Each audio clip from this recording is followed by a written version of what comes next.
have always loved my job as a flight attendant. It was more than just a career. It was my dream. I remember watching Sully, the story of the miracle on the Hudson, and being mesmerized. I studied every detail, every decision Captain Sullenberger made. It inspired me, gave me confidence. Still, deep down, I prayed I'd never need to face such a situation. The morning started like any other. Flight 2216 from Bangkok to Muan was scheduled to depart under perfect weather conditions. I had my routine down. Bright smiles at boarding, assisting passengers with their luggage, and ensuring the emergency protocols were second nature to everyone on board. There was a cheerful buzz in the cabin. Among the passengers was Mr. Bay, celebrating his 80th birthday with his extended family, his wife, 2 daughters, and 5 grandchildren. His laughter echoed through the aisles. I smiled, warmed by the sight of their joy. I didn't know that in just an hour, that same joy would turn to heartbreak. The captain's voice came over the intercom. Ladies and gentlemen, we'll be landing shortly in Muan. Please remain seated and ensure your seatbelts are securely fastened. I did my usual walkthrough, checking seatbelts and trays. Then it happened.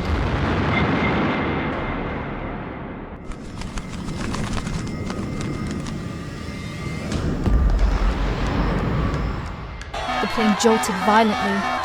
I grabbed onto the nearest seat, my stomach dropping as if I were on a roller coaster.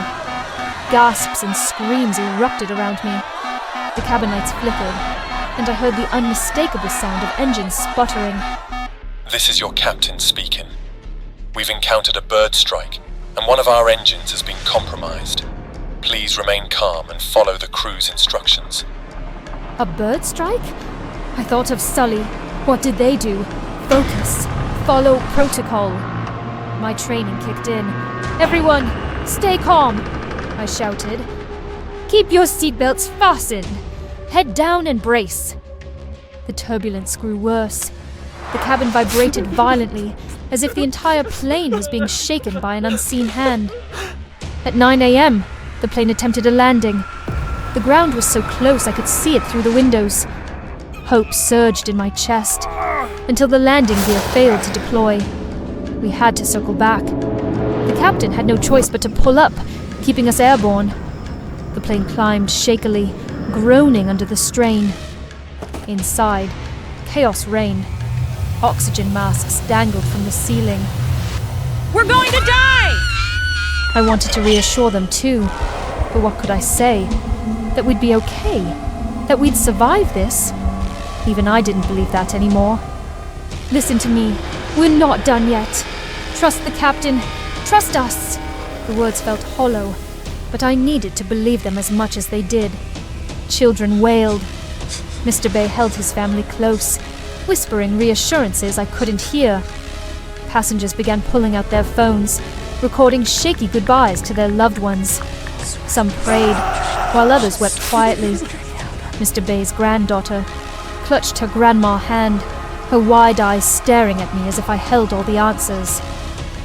I knelt beside them, my voice trembling as I said, "You're very brave, sweetheart. Stay close to your family, okay?" Mr. Bay met my gaze and nodded. It wasn't much, but it was all I could offer. Miss, please, can you take a photo of us? Just one last time. I nodded, unable to say no.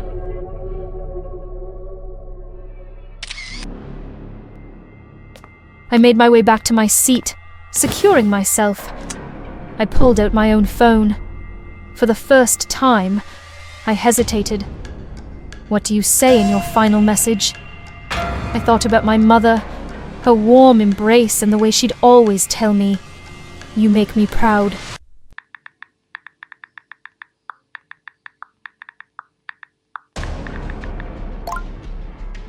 And then there was the captain. He didn't have the chance to record his final words, so I decided to do it for him.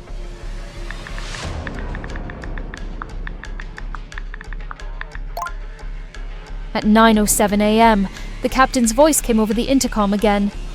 We've been cleared for an emergency landing from the opposite direction. Prepare for impact. this was it. I stood at my post, securing the galley and fighting back tears. The passengers braced themselves.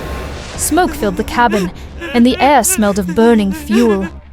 As the plane descended, every second felt like an eternity. The impact threw everyone forward. We hit the ground belly first, skidding violently. I gripped the jump seat, my heart pounding as the plane slowed. We were alive. Somehow, we were alive. I looked around the cabin. Passengers clung to each other, bruised and battered, but breathing. Mr. Bay's family embraced tightly, tears streaming down their faces. For the first time since the chaos began, I allowed myself to believe we'd made it.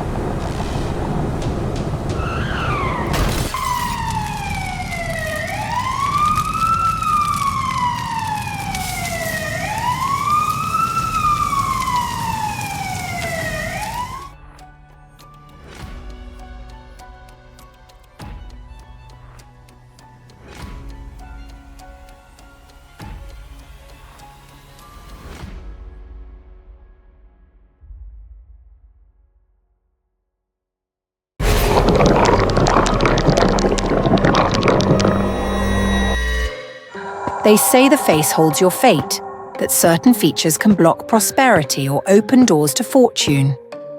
I used to scoff at things like that, but the truth is, when enough people tell you you look tired, worn, drained, something inside you begins to believe it.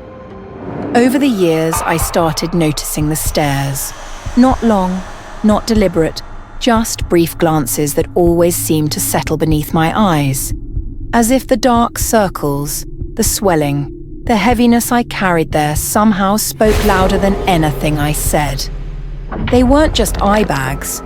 They felt like anchors, like weights that held me down, kept me small, kept good things just out of reach.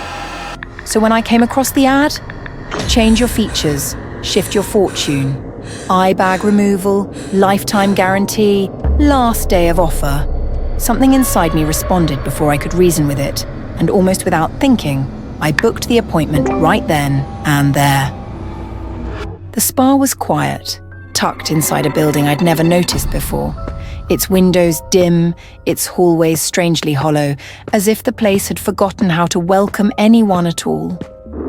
As I stepped in, the receptionist greeted me with such warmth, such urgency. You're so lucky. It's the final day. If you don't decide now, you may never get this chance again.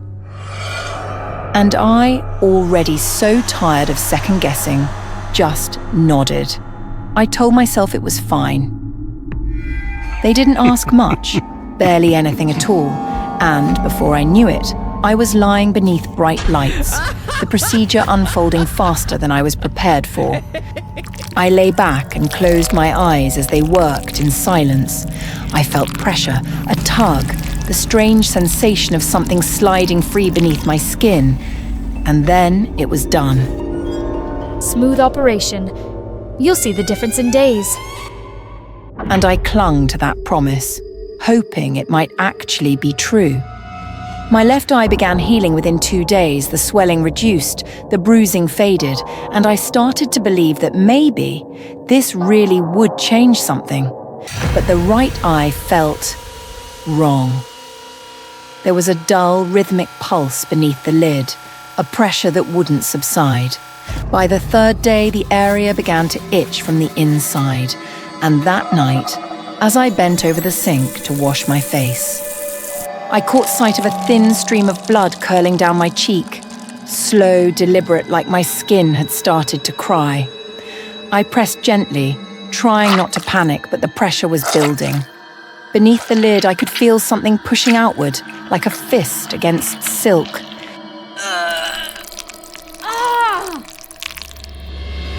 The next morning, I returned to the spa, hoping for answers, maybe even concern. But the staff didn't seem alarmed by my bloodied face. In fact, they appeared almost indifferent, as if this wasn't the first time they'd seen something like it. She pressed fresh gauze against my face, offered a soft smile, and said it was all part of the process. Some people react more strongly, but don't worry. It's already been taken care of. There was something rehearsed in her tone, something too smooth to be entirely sincere, but I didn't push. Maybe I needed to believe it was still going to be okay. After all, I'd already come this far. At home, everyone kept looking at me, but no one said anything. There was a quiet curiosity in their gazes, as if they were waiting to see if the new me would finally match the woman I used to be. I tried to believe I was on the verge of becoming beautiful. Just a few more days, I thought. Just enough time to heal before the family reunion. That night, I sat at the dinner table with my family, smiling through discomfort, pretending nothing was wrong. But the heat behind my right eye kept rising, slow and searing, until it felt like something inside me had caught fire. And then it happened. A thick, wet warmth slid down my cheek. Without thinking, I pressed my hand to my face, and when I pulled it away, my fingertips were stained with dark blood. I froze. A moment later, the skin beneath my eye began to swell violently, rising like a blister. It throbbed under the weight of every eye in the room. I stood, stammering an apology, my legs trembling as I backed away from the table. I pressed a napkin to my cheek and hurried toward the bathroom, ignoring the dozens of stares clinging to my back. Inside, I locked the door and turned to the mirror. What stared back wasn't me. And then, with a wet pop, the skin split open. From beneath the torn flesh, a pale orb pushed its way out, smooth, glistening, wrapped in a thin veil of fluid. Then the eye blinked. It wasn't mine. It wasn't even human. Smaller but fully formed, growing beneath my skin, with a deep red iris and a pupil slowly narrowing to the light. The worst part was, it was looking at me. It studied me. And in that moment, I felt more exposed than I ever had in my life. I stumbled backward, shaking, breath shallow and sharp. My real eye, the one I was born with, had turned glassy, unfocused, as if it had given up. But the new one, this thing, was learning. It blinked again, slower this time, like it was getting used to the world, getting used to being here. In that moment, I realized not every fate is meant to change for the better. Maybe I should have never cared so much about how others looked at me, because now I've lost who I am.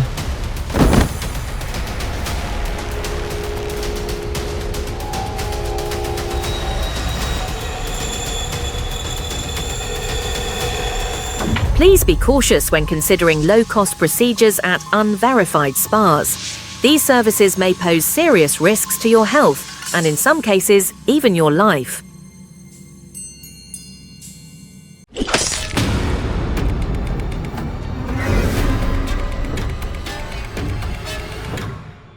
They called me a hero, the one who slayed the Minotaur, who freed Athens from its nightmare.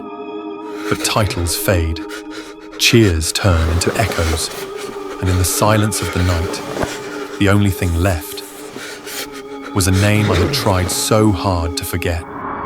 In my dreams, Ariadne stood alone on the cliffside of Naxos, where I had left her. Her eyes were hollow, denied sleep since the moment my ship disappeared. In her hand, she held the red thread, the same thread that once led me out of the labyrinth.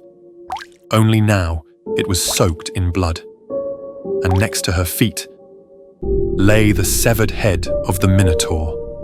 Its dull eyes stared straight at me, full of the same blame I saw in hers. I woke up gasping, like a man who had nearly drowned. There was a fresh cut on my hand, and it burned faintly, always in the same place, as if something had wrapped tightly around it during the night. At first, I told myself it was nothing, just a phantom pain from old battles.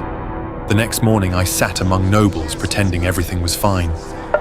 I lifted my goblet with trembling hands, praying the wine would still them.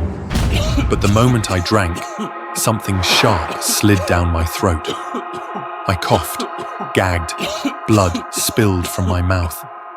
In the middle of the crimson pool on the table lay a single red thread, thin and glinting. Then came the screams. I ran toward the courtyard without thinking. The bloody scene before me left me frozen in place. Queen Phaedra's body hung still from the olive tree, red thread holding her like a broken marionette, swaying softly in the wind.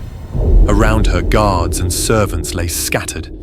Their throats were slashed open, clean and silent, as if the thread had kissed them goodbye. I ran. I sprinted through the palace halls, my mind blank with terror. But when I burst into my chambers, everything stopped. Lying on the floor was the Minotaur's head. Again, its vacant eyes locked onto mine, as if it had been waiting. That night, the blood moon gleamed in the sky over Athens, casting everything in a deep, red glow. I couldn't sleep. My chest felt heavy, each breath sharp and tight, as if something unseen was pressing down on me. Then the pain came. I jolted upright to find a thin red thread wrapped tightly around my wrist. Without warning, the thread pulled tight, as if guiding me towards something I could neither see nor resist. I grabbed my sword and walked through the silent halls, where even the air felt still and watching. The thread led me beyond the palace walls, into the forest that loomed behind the gardens. There, in the heart of the woods, the labyrinth had returned. And it wanted me back. I stepped into the labyrinth. The air inside was cold and heavy. The thread pulled harder, guiding me through narrow, shadowy turns. And at last, it brought me to the heart of the labyrinth. Ariadne was waiting there, alone in the dark at the center. Her head was bowed, her hair soaked and clinging to her face like seaweed. Her skin looked drained of color, pale and cracked like melted wax. In her hand, the thread was still stretched between us, resting gently in her hand. When she looked up, her voice was barely a whisper. You came back. My thoughts tangled with questions. Should I confront her, or beg for her forgiveness for what I had done all those years ago? Ariadne finally spoke, her voice cutting through the silence. You abandoned me, left me to rot in loneliness. I gave you everything I had, and you disappeared without even a goodbye. Then she stepped forward and wrapped her arms around me. Her skin was freezing. The thread began to move again, slithering up my arms, around my chest, tightening with every breath. I tried to pull away, but I couldn't. Ariadne began to change. Her face twisted, contorted into something monstrous. Horns split through her skull. Her mouth stretched open far too wide. You took everything from me.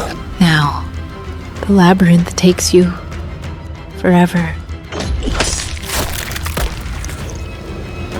Right before the dark swallowed me whole, I realized the thread that saved me now leads me to my end.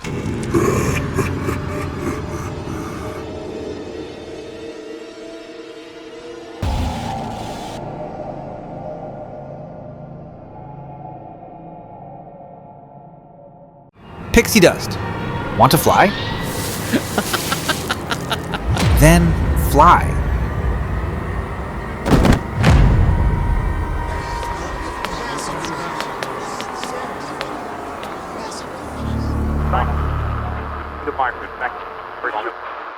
I used to believe in magic. When I was little, I'd curl up in my blanket fort with a flashlight and a tattered old copy of Peter Pan. I memorized the lines, whispered them like prayers. Second star to the right, and straight on till morning. While other kids dreamed of being astronauts or superheroes, I only had one wish: to meet Peter, to go to Neverland, to never grow up. I tied ribbons to my arms and leapt from furniture, convinced I'd fly if I just believed hard enough. But I did, and it hurt. Adulthood came like rust, slow and ugly.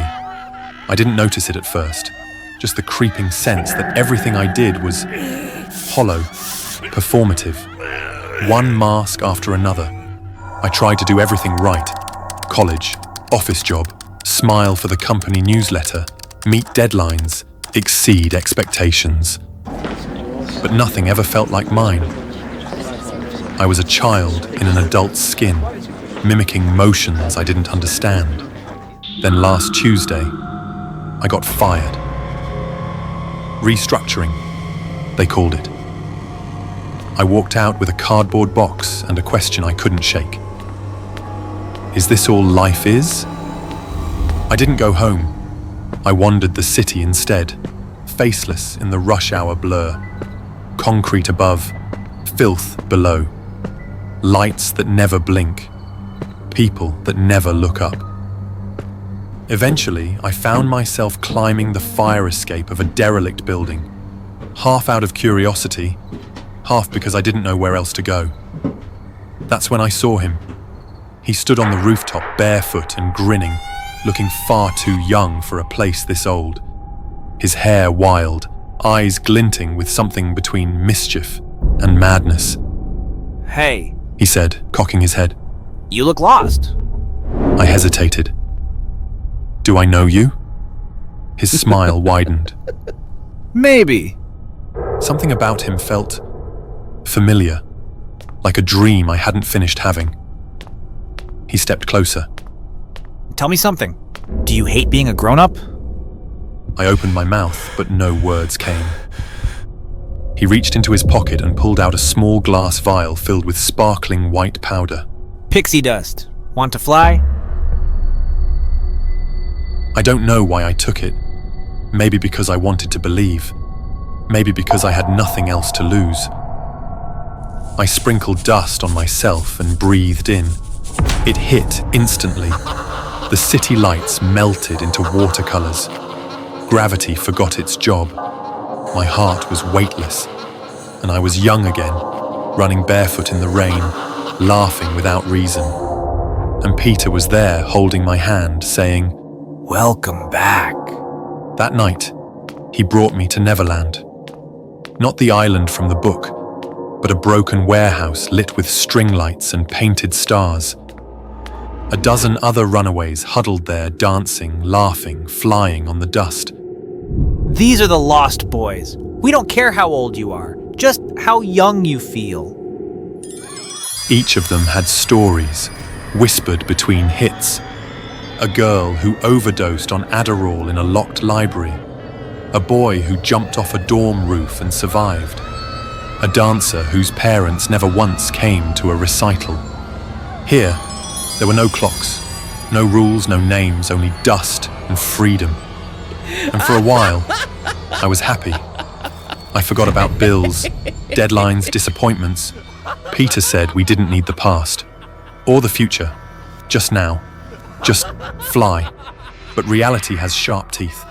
One morning I woke to screaming. Cubby, one of the youngest Lost Boys, was lying twisted near the edge of the rooftop. Limbs bent wrong, face frozen mid-laugh. I wanted to scream, to cry, to run, but the dust, God, the dust, made everything seem like a dream, even death. More days passed, or maybe weeks. Time didn't matter anymore. I started forgetting things. My last name, my old apartment, my face in the mirror. Sometimes I heard voices below, the city calling me back. But Peter would lean close and whisper, They never loved you. Not like I do. and I believed him, until the sirens came. One night, flashing lights lit up Neverland. Uniforms kicked down the doors. Screams tore through the air. Police, down on the ground! Hands where we can see them! You're under arrest. Peter didn't run. He stood in the middle of it all, arms wide, smiling like a martyr. You're ruining the magic! They were happy here! A cop slammed him to the ground. The last vial rolled from his hand, shattering on concrete. Tink grabbed me, tears mixing with glitter on her cheeks. Run! He said if the grown-ups came, we run. So I did. I sprinted across rooftops, one after another, heart hammering. Behind me, shouts, boots, metal clashing. In front, the last building edge, no ladder, no door, just air, and a 12-story drop. I turned. A spotlight hit my chest. Stop right there! No way out. I reached into my coat. My last vial. My last lie. Peter's voice echoed in my head. You just have to believe. I tipped the dust into my body. It shimmered. I didn't hesitate. The city blurred. The ground disappeared. I took a step forward, into nothing, and I flew.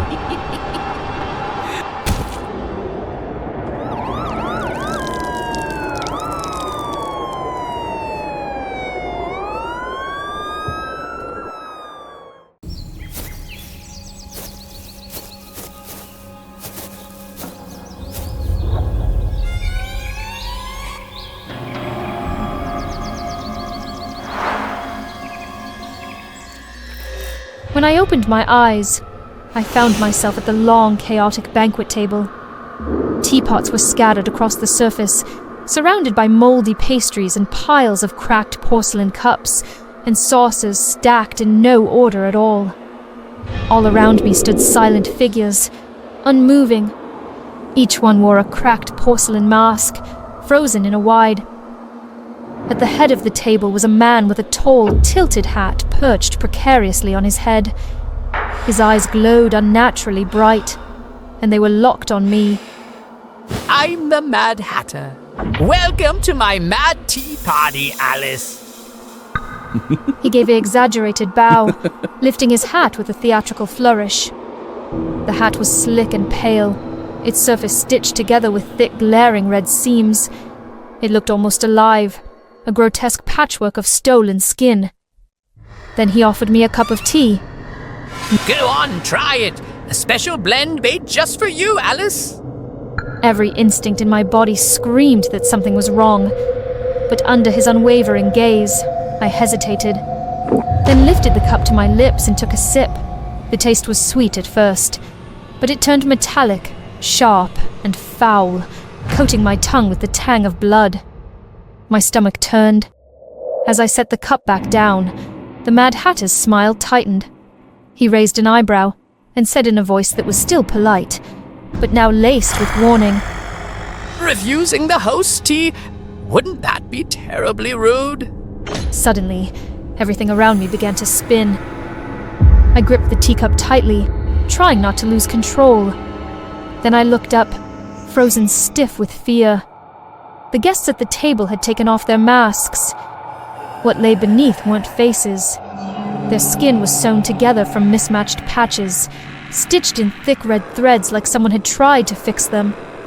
They looked like marionettes, abandoned and left to rot. Terror rushed through me.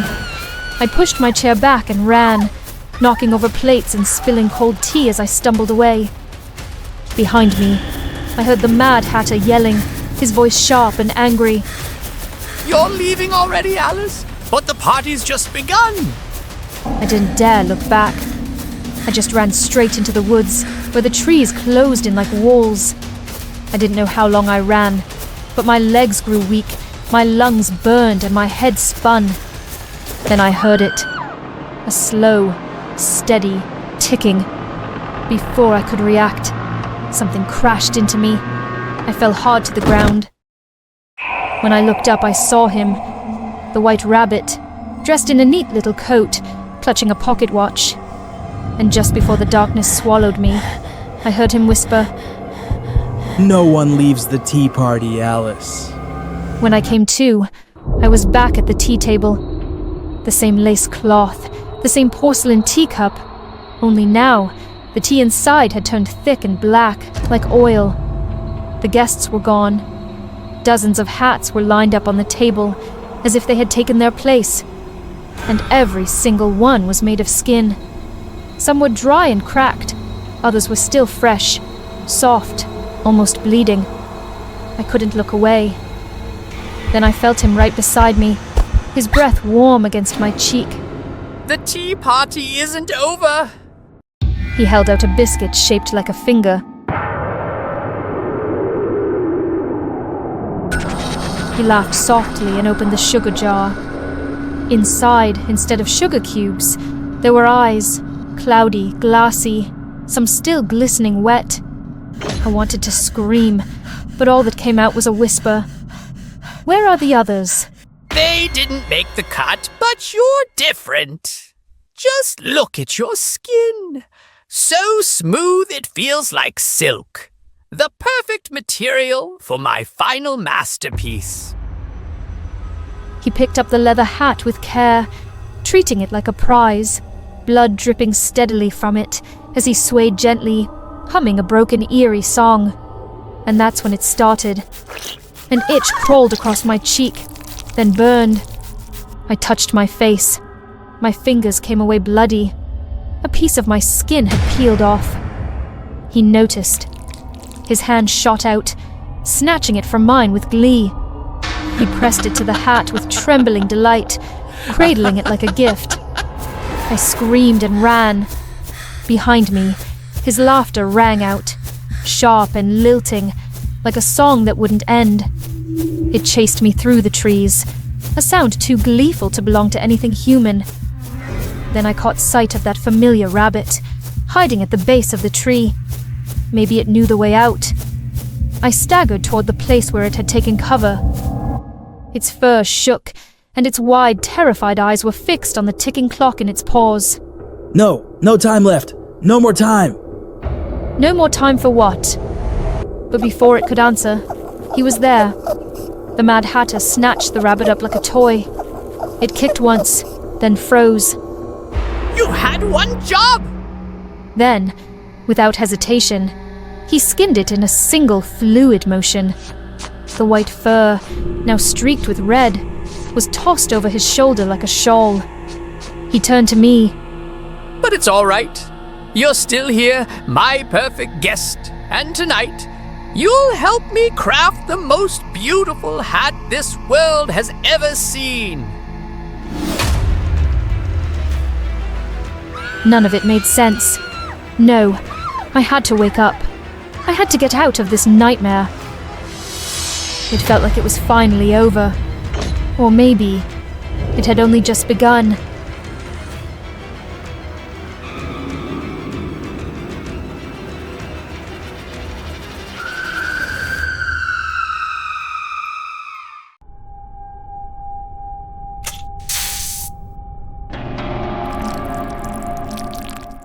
Look at that flower, once so vivid, so full of life.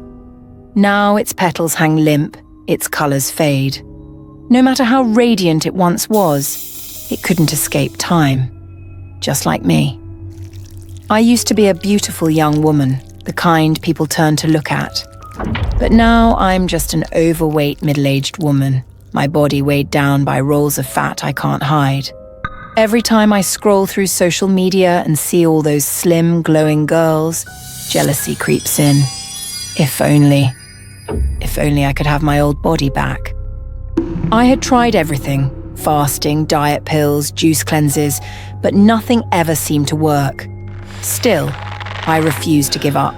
Somewhere deep inside, I held on to the hope that there had to be a solution out there for someone like me. That night, I desperately searched online for weight loss products. By chance, I came across a video titled Joy's Weight Loss Secrets. She was a beauty influencer who had recently risen to fame. Have you heard of the miracle drug Ozempic? No dieting, no workouts. Just a few injections and you'll lose weight even in your sleep. My heart leapt with excitement. If a beauty influencer with millions of views like Joy was praising this product so confidently, then it had to be real. This was exactly what I'd been waiting for. I ordered the drug immediately through her link. The Ozempic showed up the next day. I didn't even hesitate. I injected it into my arm with trembling hope. Hope flooded my chest. This had to be the miracle I'd been waiting for. Soon all this stubborn fat would be gone, and I'd finally have the body I used to dream about. Lately, my body has been going through some noticeable changes. I stepped onto the scale, heart pounding, watching the number drop day by day. Ever since I started using Ozempic, I haven't felt hungry at all. My body feels lighter. The dull pain I feel every night is uncomfortable, but it's fine. It's just my body detoxing, like Joy mentioned in her video. I finally worked up the courage to try on my favorite old dress, and to my delight, it fit perfectly. I kept using Ozempic. Each injection hurt so much, but I endured it. I was terrified that if I stopped, everything would fall apart. No matter what, I had to maintain this slim figure. Suddenly, a sharp pain shot through my stomach. Like someone had twisted my insides, I collapsed onto the cold floor, my whole body trembling uncontrollably. My face began to itch, my skin swollen and blistered like it was reacting to something. When I touched it, the burning sensation made me wince. The mirror across the room reflected a stranger. My body was gaunt, my eyes sunken deep into their sockets. I looked like a walking skeleton. Before I could make sense of what was happening, my vision started to blur. I woke up in the hospital, tubes in my arms, wires on my chest. The doctor told me I'd gone into shock. The Ozempic I'd used was fake, laced with toxins. You're lucky you came in when you did. Otherwise, you might not have made it. I was stunned, unable to believe what I'd just heard. The drug I'd been using was fake. You're retaining fluid. Your body's reacting. There's a chance you'll gain back all the weight and possibly more. I looked down at my bloated, misshapen body, my skin stretched tight like it no longer belonged to me. It felt like a cruel joke. Everything I'd worked for, everything I'd trusted, all of it was Joy's lie. She had to pay for her lies. I returned to her page, flooding it with dozens of comments warning others. But there was no apology, no response from Joy. She blocked me, erased my comments, and shamelessly went back to posting ads for Ozempic with the same old lie. I was filled with rage and despair. But I didn't know how to reach her. Then one day I saw a post. Joy was going to do an outdoor photo shoot and fan meet. I couldn't remember how I'd gotten ready. All I knew was that I'd brought the vial of Ozempic. It was a perfect shoot. I posed, smiled, spoke to a few fans while security lingered nearby. Then a woman approached me, her eyes tired and her smile uncertain. I'm a big fan of yours. I smiled back out of habit. But before I could process anything more, a sharp sting pierced my arm. I looked down. A needle. She'd injected me with something, then pulled away just as fast. I tried to call out, but my voice caught in my throat. Then came the pain. It started with a twitch in my arm, then a violent jerk. The tremor spread to my shoulder, my chest. I couldn't catch my breath. My limbs spasmed out of control. I stumbled, and the world spun.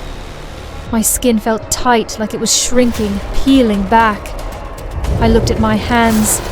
Veins bulged like spiderwebs under glass. My skin dulled to a greyish hue, sagging and melting, as if I were collapsing from the inside out. In the blur of pain and horror, I remembered sitting in front of my ring light, streaming to thousands, maybe millions, holding that damn vial of Ozempic, saying all the things I was paid to say. I knew it was counterfeit. I read the reports. I saw the messages from people saying it made them sick. But the money was good. The followers kept climbing. As long as I looked good, I thought I could get away with anything.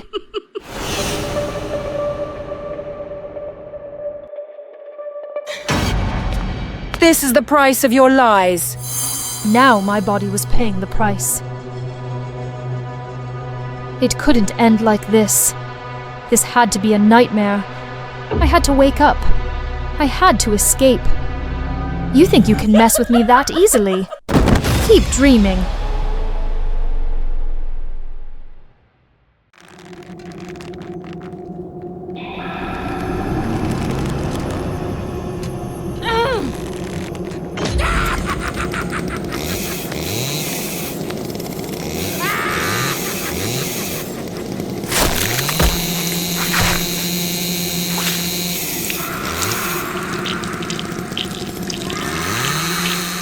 I am not rich, never have been, and probably never will be.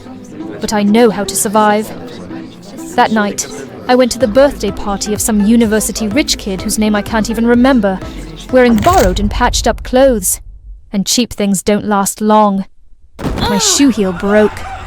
I fell to the floor amidst the mocking laughter of the jerks around me. Some girl pointed at me and shrieked, as if I were the cheapest joke of the day. I stood up abruptly, threw away the broken shoe, and ran out of the party, barefoot, feeling humiliated and angry. The streets were cold and dirty, the sharp stones cutting into my bare feet, making them bleed. I ran with my head down, tears in my eyes, and bumped into a strange man. "Hey, are you blind?" I cursed at him without holding back, but he just glanced at me, his eyes so cold and sharp that I instinctively shut my mouth. The strange man walked away, unaware that the red shoe in his plastic bag had fallen out. I looked at the shoe as if I had seen my good fortune. My heart was pounding. I didn't care how he got it. All I knew was, I wanted that shoe. I picked it up, put it on. It fit perfectly. It felt like I became a different person. I simply thought it was a good item and took it home. I had a peaceful night, sleeping in my bed like a fancy lady with red shoes on, until the ringtone ruined my sweet dream. "Hello, this is Karen." What? Isabel was murdered. Isabel was a rich girl from my university class. She was supposed to come to the party last night, but she was kidnapped and cut into pieces. Her body was found chopped up by the side of the road. I had to attend her funeral. Well, it was also a good chance to get close to the upper class, right? The funeral was crowded, heavy with sadness. I stood quietly next to Isabel's parents, pretending to be a sweet friend who was heartbroken over her death.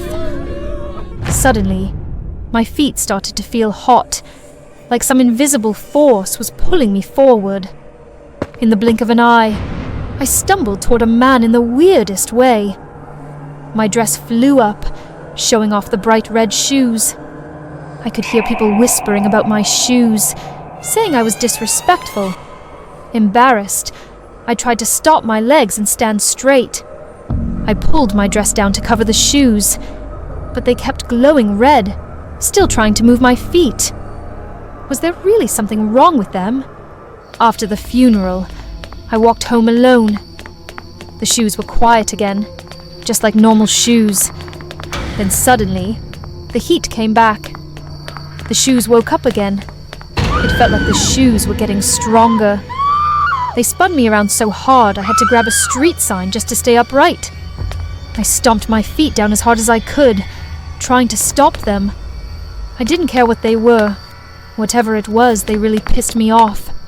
I got home safely and entered the passcode to open the door. But those cursed shoes tried to control me again. I held onto the doorknob to keep my balance, trying to stay calm. But then I saw the reflection in the glass and realized the shoes were doing this for a reason. That strange man I bumped into last night. He was watching me. Now I could clearly see his face. It was Joe, the same guy I just saw at the funeral. A wave of fear rushed through me. I rushed inside and slammed the door shut. I dropped onto the chair and lifted my leg to take off the shoes, but they wouldn't come off. The harder I pulled, the tighter they got. Blood started leaking from my ankles.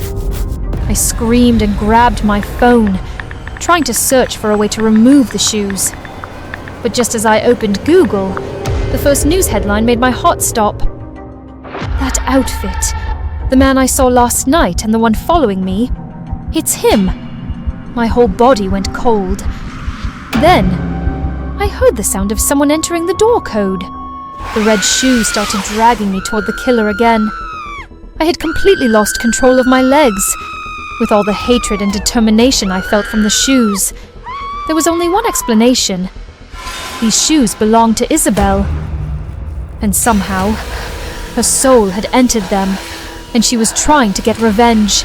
Karen, I know you're in there. Open the door. No, please, don't hurt me. I don't know anything. If Isabel wants revenge, what does that have to do with me? I don't want to be silenced by that killer. I want to live. I completely gave up on using my legs. I dragged myself across the floor with my hands, fighting against the pull of the shoes. My hands hurt so much they went numb, but I couldn't stop.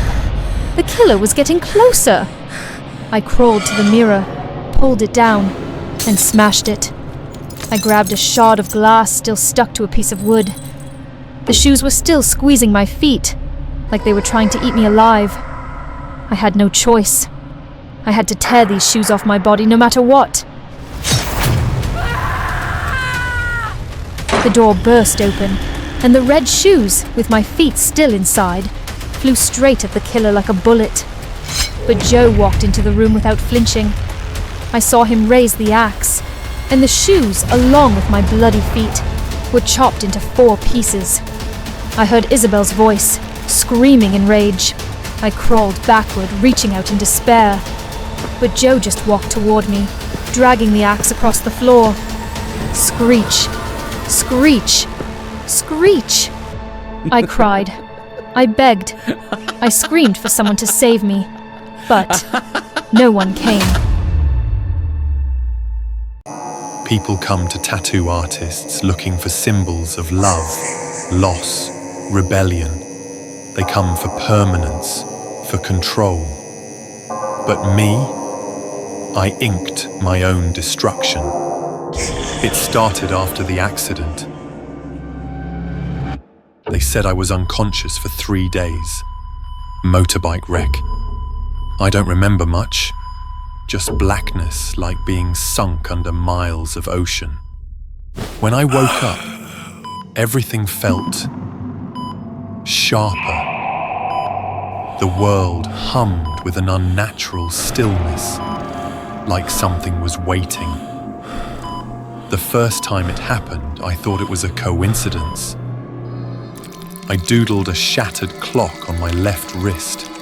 Nothing serious, just a loose sketch with my machine while killing time in the studio. That night, the wall clock in my kitchen fell off its hook and smashed. I laughed it off. Then I tattooed a little envelope on my forearm. The next morning, I received a job offer I'd completely forgotten I'd applied for. A coin. I found $50 on the street. A rose. A girl named Lana walked into my life that week, smelling of gardenias and sin. It wasn't coincidence. It was prophecy. I began using my body as a spell book. Every design was a wish made flesh. More clients came, drawn to my reputation. I raised my rates. Lana moved in. My bank account swelled, my name circled on influencer lists. I was crafting a life with ink, until I made the mistake. It happened after a fight. Lana had this habit, checking my sketches when I wasn't around. She saw something she wasn't supposed to, something I was experimenting with. We fought. I screamed. She screamed back. I needed an outlet, something to bleed the rage into. So I took a pen and drew a tattoo on my thigh. A woman tumbling downstairs, her head split on marble. Her silhouette looked vaguely like Lana. It wasn't a plan, just a moment of spite. Rage made art. I never inked it. It was just a drawing. But the next morning, I got the call. Lana was dead. Slipped. Cracked her skull at the bottom of the staircase in her apartment block. The cops said it was an accident. Neighbors heard no screams, no struggle. But I knew. I checked my thigh. The ink was gone, but beneath the skin, faint shadows remained, like the design had sunk deeper. I tried everything, scrubbing, peeling, even burning, but the shape refused to leave. And then came the dreams. At first it was Lana, twisted, broken, her neck at a wrong angle, her mouth trying to form words through shattered teeth. Then the visions got worse. People I'd never seen before, places that didn't exist, symbols I never tattooed. But when I woke up, those images were on my skin. A dark figure crouched on my chest, a blood-stained ring encircling my ankle. Eyes, so many eyes, watching, blinking, always open. Every time I fell asleep, I'd wake up with something new etched onto my body, new horrors, new omens. I even tried tattooing over them, trying to regain control.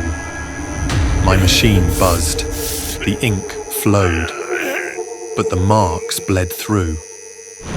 Black ink turned crimson, then oil slick green. The machine jammed. The power surged.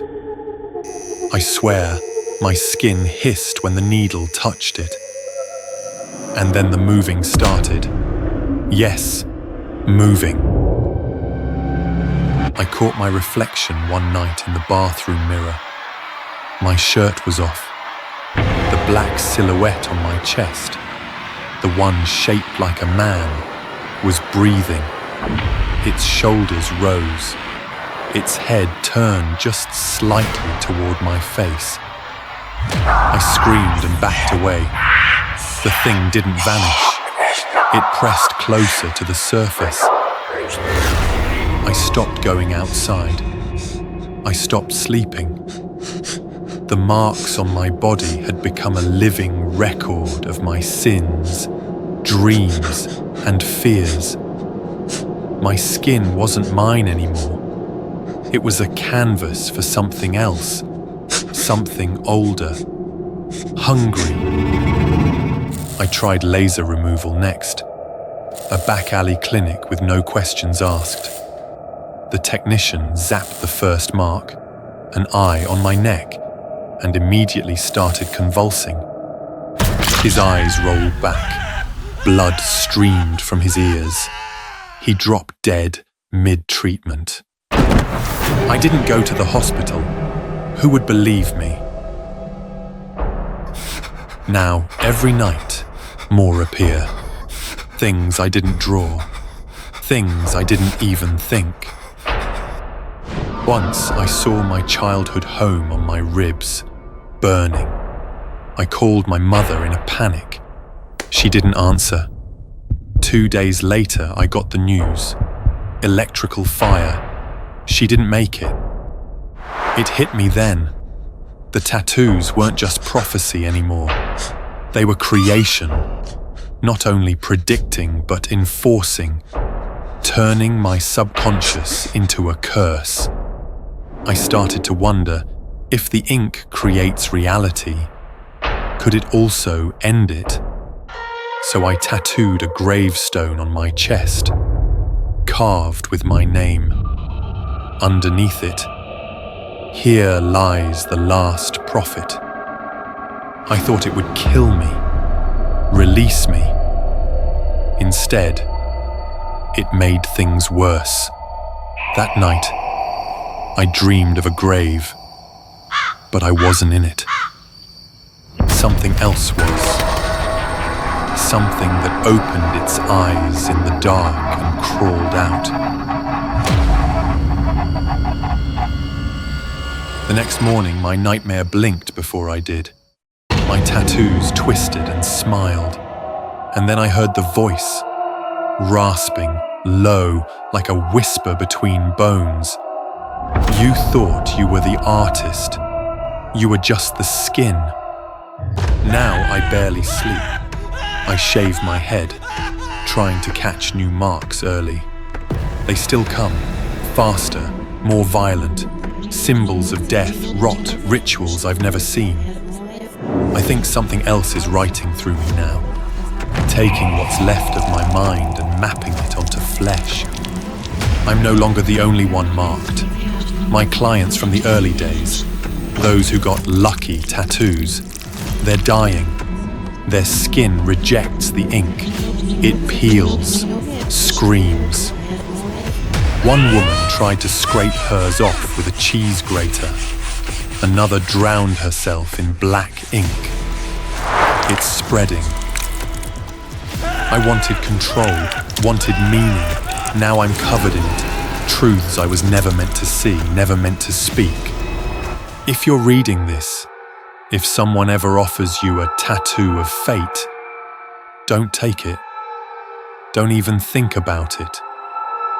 Because thoughts become lines, lines become ink, and ink never forgets.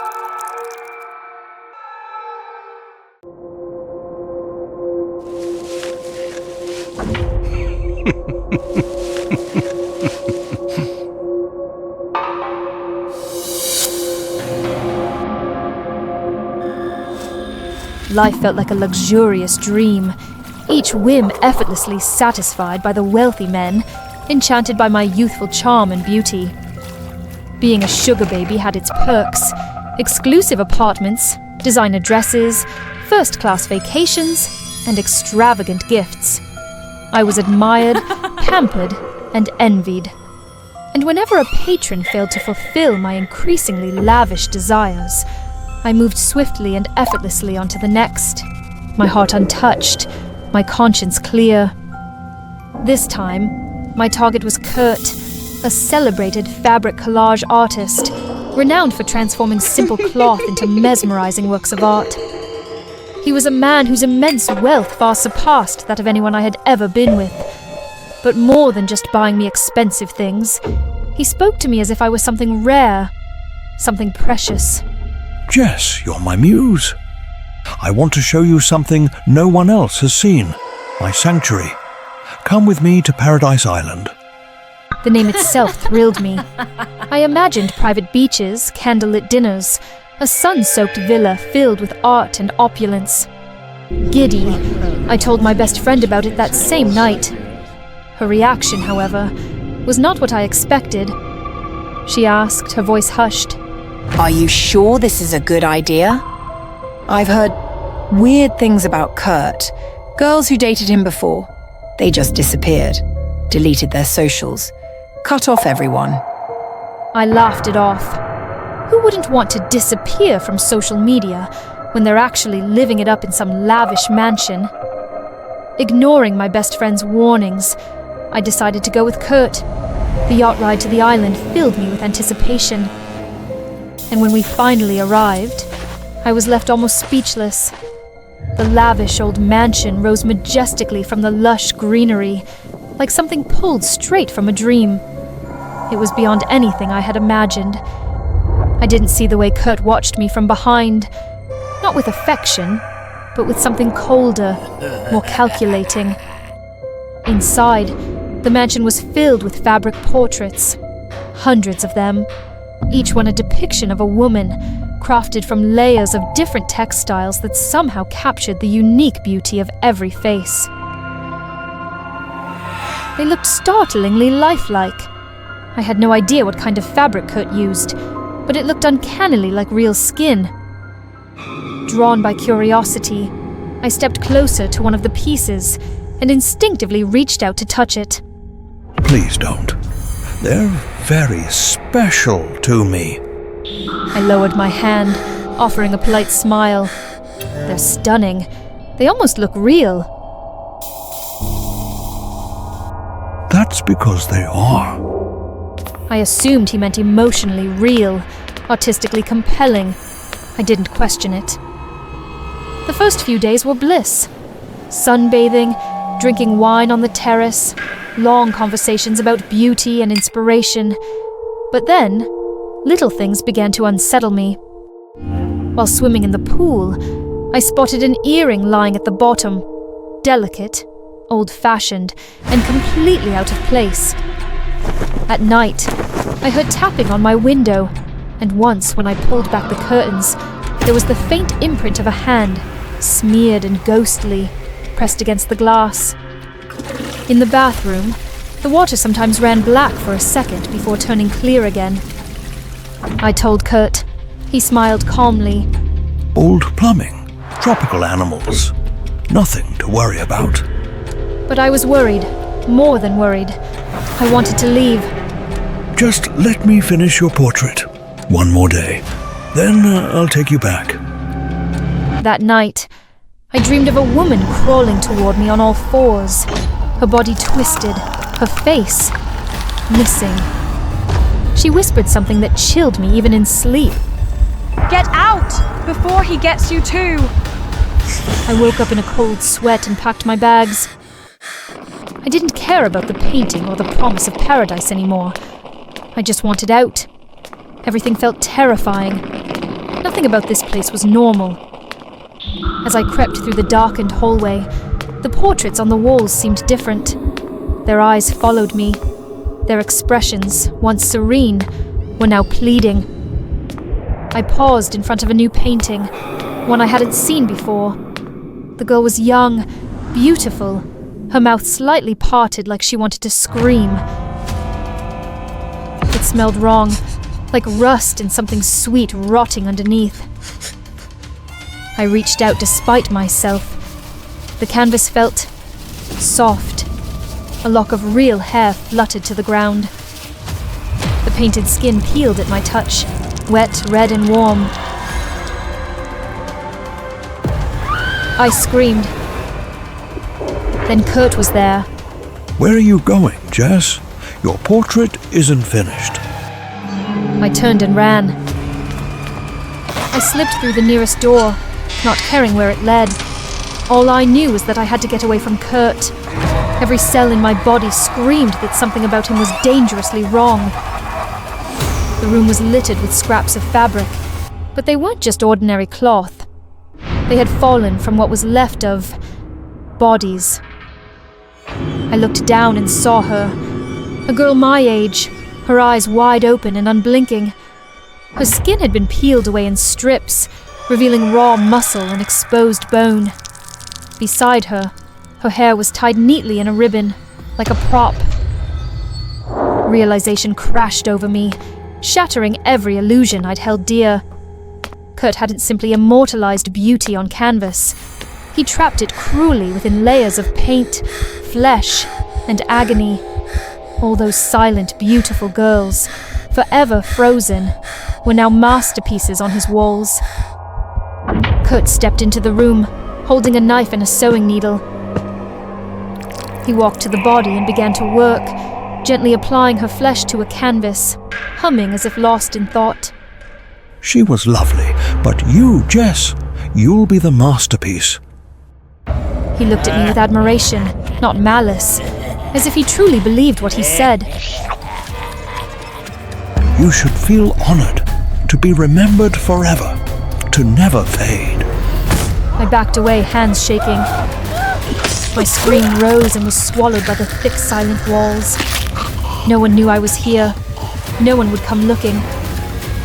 Paradise Island was a graveyard, and soon I'd be another face on the wall, watching, forever silent, forever pleading. Run. While you still can.